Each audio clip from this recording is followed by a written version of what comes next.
नमस्कार दोस्तों, मैं अनुराग ओझा। हमारे साथ में प्रदेश सचिव दिग्विजय सिंह जी हैं।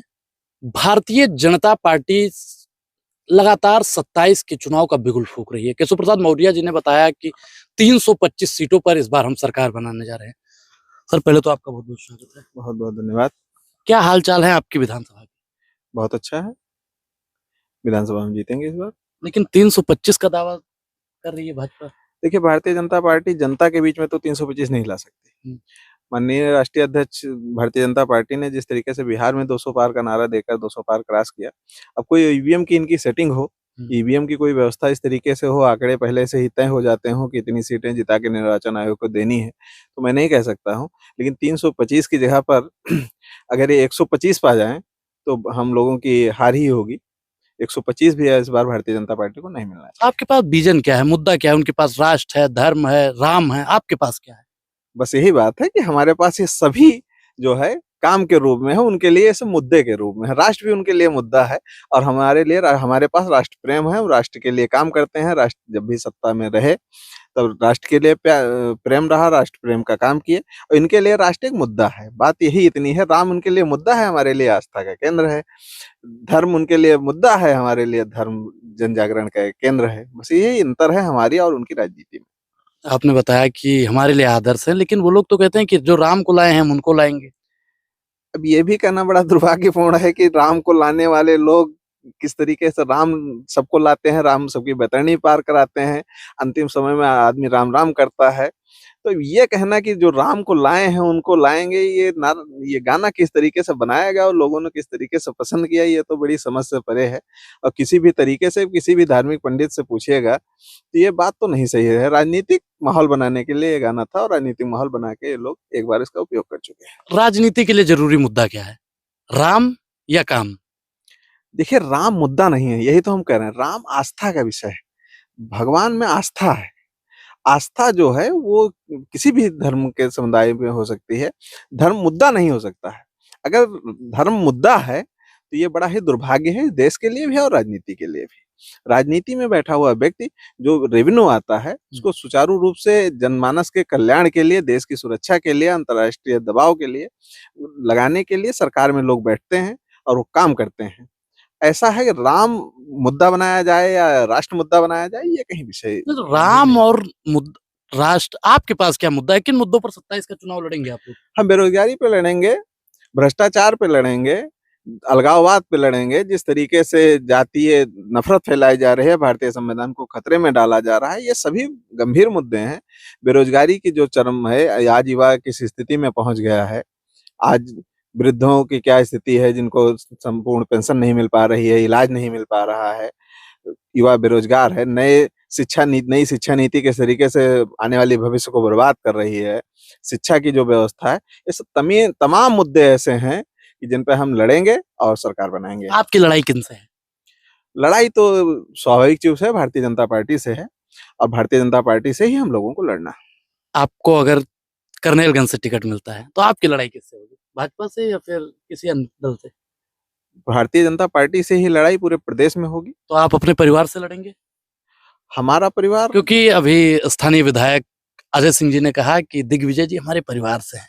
बात पे ज़्यादा गौर करने की ज़रूरत नहीं है, अपने बीच के हैं, अपने ही परिवार से जुड़े हैं, समाजवादी का केवल ढोंग कर रहे हैं। देखिए, वसुंधरा कुटुंबकम हम लोग कहने वाले लोग हैं। किस विषय में उन्होंने कह दिया कि हमारे परिवार के हैं? अब 1.5 लाख लोग परस्पर के निवासी हैं, सब हमारे परिवार के हैं। इस विषय में अगर उन्होंने कहा तो ठीक है, लेकिन वो हमारे राजनीतिक परिवार के नहीं हैं और ना हम उनके राजनीतिक परिवार के हैं। अगर वो हमारे राजनीतिक परिवार के बनना चाहते हैं तो आए समाजवादी पार्टी ज्वाइन करें, हम उनका स्वागत करते हैं। समाजवादी पार्टी में आए, समाजवादी पार्टी की राजनीति करें। वो भारतीय जनता पार्टी की राजनीति करेंगे और समाजवादी नेताओं को कहेंगे कि हमारे परिवार के हैं, तो दोनों चीजें नहीं चलेंगी, हमारे राजनीतिक परिवार के नहीं है। ऐसा तो नहीं दिग्विजय जी कहीं कंप्रोमाइज हो गया हो, आपने विधायक जी से कहा हो कि देखिए विधायक जी थोड़ा बयान दे दीजिए परिवार वाला, ताकि कुर्सी साझा कर लिया जाए? ऐसा कुछ नहीं है। देखिए, हम ये राजनीति लोगों के मन में सवाल आ रहे हैं। आ रहे होंगे। राजनीति हम खुले मन से करते हैं। जब भारतीय जनता पार्टी में थे तो भारतीय जनता पार्टी की बड़ी बुलंद राजनीति करते थे और 2022 में हमने समाजवादी पार्टी में ज्वाइन किया और तब से समाजवादी पार्टी की राजनीति करते हैं। अगर हमें भारतीय जनता पार्टी में जाना होता है, कहीं भी जाना होता है, तो हम बड़ी बुलंदी के साथ जाते। राजनीति कोई हमारा पेशा नहीं है, ना राजनीति से हमारा घर चलता है। राजनीति हम अपने शौक के लिए करते हैं और बुलंद आवाज में करेंगे। हम पीड़ित शोषित वंचित की राजनीति करते हैं। जब कभी कोई प्रताड़ित होता है, पीड़ित होता है, तो हम उसकी आवाज बनते हैं। हमारी राजनीति किसी तरीके से बैकडोर की राजनीति नहीं है। भले जिले के कुछ नेताओं को अच्छी ना लग रही हो, लेकिन हमारी जो राजनीति है वो साफ सुथरी राजनीति है। कहीं से कोई पीछे वाली राजनीति नहीं है, पर्दे के पीछे वाली। राजनीति में आने का उद्देश्य क्या था? जनता की सेवा। जनता की सेवा मुख्य रूप से जो पीड़ित लोग हैं उनकी सेवा करना। जब उनकी आवाज दबा दी जाती है, उनकी आवाज सत्ता के नशे में लोग बैठे उनकी आवाज नहीं बनने देते हैं, पुलिस के द्वारा प्रताड़ित कर देते हैं, कुछ नेता जो बैकडोर की राजनीति करते हैं वो नहीं बोल पाते हैं बेचारे। तो ऐसी स्थितियों में जो है हम लोग आए, और हमेशा आपने देखा होगा जितने भी मुद्दे इस तरीके के रहे, चाहे विश्वविद्यालय का मुद्दा रहा हो, चाहे जमीन का मुद्दा रहा हो, या बिजली व्यवस्था रही हो, कृषि विद्युत मंत्री आ रहे थे उनको हमने काला झंडा दिखाने का प्रयास किया। तो ऐसे सभी मुद्दे जो जनमानस से जुड़े रहे, जो स्वास्थ्य के मुद्दे जुड़े रहे, उन सभी में हम लोग सक्रिय रूप से रहे और पीड़ितों की आवाज दी।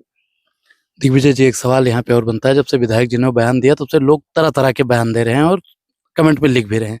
कुछ लोग ये कह रहे हैं कि बातचीत हो गई है, परिवार का विधायक जी ने मान लिया है, तो कुछ ऐसा तो नहीं कि आप समाजवादी पार्टी को बरगलिया रहे हो या फिर कनेरगंज की भोली भाली देखिए जनता हमने को? साफ साफ कहा है कि हम बरगलाने की राजनीति नहीं करते हैं, पर्दे के पीछे की कोई राजनीति नहीं करते हैं, और दूसरे दलों के नेताओं के बयान की हम सफाई भी नहीं देना चाहते हैं। दूसरे दलों के नेताओं ने क्या कहा, प्रश्न उससे किया गया कि 420 आपने कैसे बोल दिया, उस पर वो कह रहे हैं परिवार के हैं। तो इस तरीके के नहीं, 420 के खिलाफ हैं हम। 420 जो षड्यंत्र हो रहा है इसके खिलाफ हैं, और जिस दिन हमको ऐसा महसूस होगा हमारे नेता हमारी पुष्टि करेंगे कि हम समाजवादी पार्टी की राजनीति कर रहे हैं या नहीं कर रहे हैं। हमें दूसरों से सर्टिफिकेट लेने की आवश्यकता नहीं है। हम भारतीय जनता पार्टी के लोगों से सर्टिफिकेट नहीं लेंगे। समाजवादी पार्टी के हमारे किसी वरिष्ठ नेता ने कहा होता कि हमारे ऊपर कोई संदेह होता, वो हमसे कहते तो हम उस पर सफाई देते। हमारे राष्ट्रीय अध्यक्ष हमारी पार्टी का कोई अगर कहेगा, हमारी पार्टी का कोई पत्र आएगा तो हम उसकी सफाई देंगे, दूसरे दलों के नेताओं की सफाई नहीं देंगे। लेकिन उनके मुंह से अगर निकल गया 420 तो आप उनको 420 का सर्टिफिकेट देने लगे तुरंत। देखिए संख्या बहुत है, संख्या बहुत है। 403 विधानसभाएं हैं, 403 निकलता, 405 निकलता, 343 निकलता, 545 निकलता, 544 निकलता, या कोई भी ऐसी संख्या निकलती जो माने नहीं रखते। लेकिन चूंकि भारतीय जनता पार्टी की कथनी और करनी दोनों 420 पर ही आधारित है और संख्या भी वही बोली गई, तो हमें लगा कहीं ना कहीं जो है मन की बात भारतीय जनता पार्टी के नेता और माननीय के मन से निकल गई। लेकिन वो तो कह रहे पीछे से आवाज आई। हाँ, हो सकता है उनके पीछे वाले लोग भी 420 के षड्यंत्रिक व्यवस्था बना रहे हो सकता है पीछे से आई हो आगे से आई हो, तो वीडियो में स्पष्ट है, इसमें कुछ सफाई तो नहीं देनी चाहिए। चलिए, हो सकता है टर्म स्लिप किसी से भी हो सकता है, संख्याएं किसी से मिस हो सकती हैं, तो उसको तो स्वीकार कर लेना चाहिए। लेकिन वो भी माननीय नहीं मानने को स्वीकार नहीं कर रहे हैं, तो इसमें कहना भी बड़ा वो। अखिलेश जी ने कहा कि 10,000 पर अगर सरकार बनती है तो हम महिलाओं को 40,000 रुपए देंगे। अखिलेश जी ने अब तक जो भी वादे किए, मुलायम सिंह जी ने जो भी वादे किए, वो सभी पूरे किए। मुलायम सिंह जी की जब पहली बार सरकार बनी और किसानों के 10,000 रुपए माफ किए गए, उस समय 10,000 की रकम बहुत बड़ी होती थी, और उस समय लाल झंडी का एक दौर होता था। खेत में लाल झंडी लगने के बाद किसान किस तरीके से असहाय हो जाता था, किस तरीके से पीड़ित हो जाता था।